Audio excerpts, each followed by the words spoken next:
how often do you hear this phrase? Millions and millions of people proclaim their love of fish every day of the year, and yet we eat them.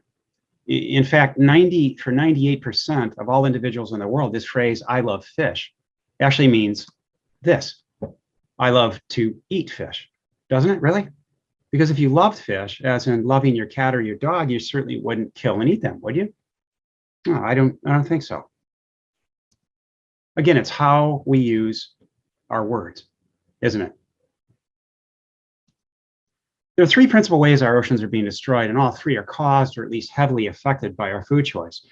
Raising and eating animals on land causes warming and acidification of our oceans, which is now thought to be irreversible in our lifetime.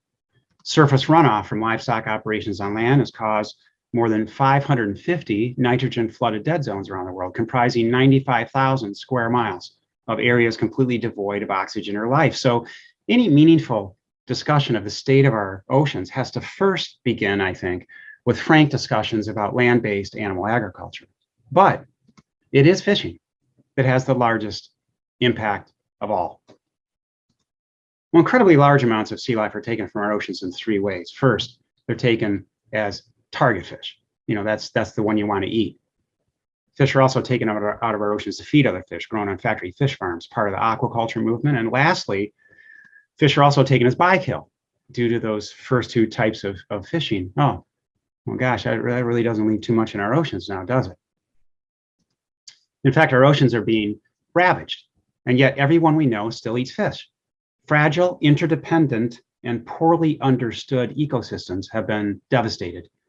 Over 93 million tons of fish were caught last year, with quite a few more millions and millions of tons of bykill, which are all those other innocent sea life caught, killed, and discarded in the process of trying to catch that targeted fish everyone's asking for.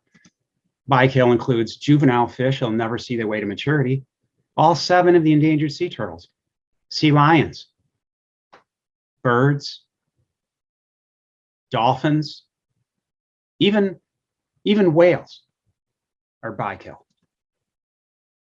Of the 17 major fishing stock areas in the world, all are either overexploited or on the verge of collapse.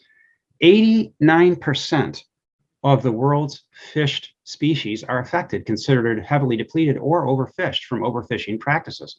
Well, that's quite a bit of damage. But along comes this word sustainable to seemingly justify continued harvesting. How is that word even used in the fishing industry? Who defines it? Who monitors it? And with less than 3%, that's right, less than 3% of all of our oceans being regulated, who decides on enforcement? If you look at this carefully, the real answer is no one. And I say real answer because now there's sea life caught and labeled sustainable when in fact it's not.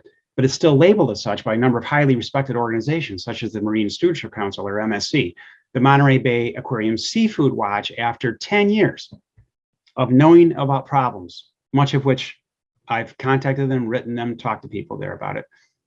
After 10 years knowing about this problem that I'm speaking about now specifically, they still have lobster from the Gulf of Maine as of today, this morning, and Canada.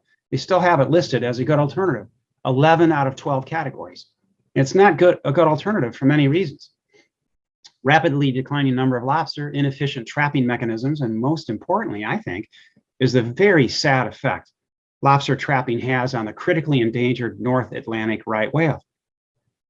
There are only 340 of these truly magnificent creatures left that we haven't killed. There were 450 the last time I spoke about this, 5 to 6 years ago. There are only 340 now that we haven't killed, and nearly all of them, 83% of them, are getting entangled, injured, and killed in those trap lines.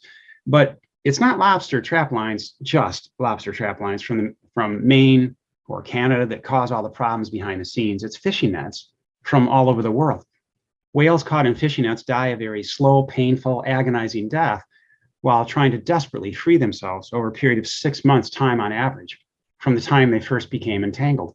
6 months. We owe these whales and lobsters much more than this, or this.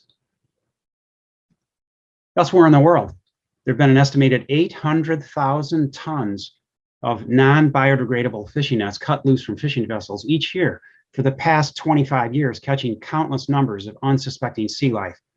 An estimated 30% of all fishing nets and lines used globally are lost each year in our ocean.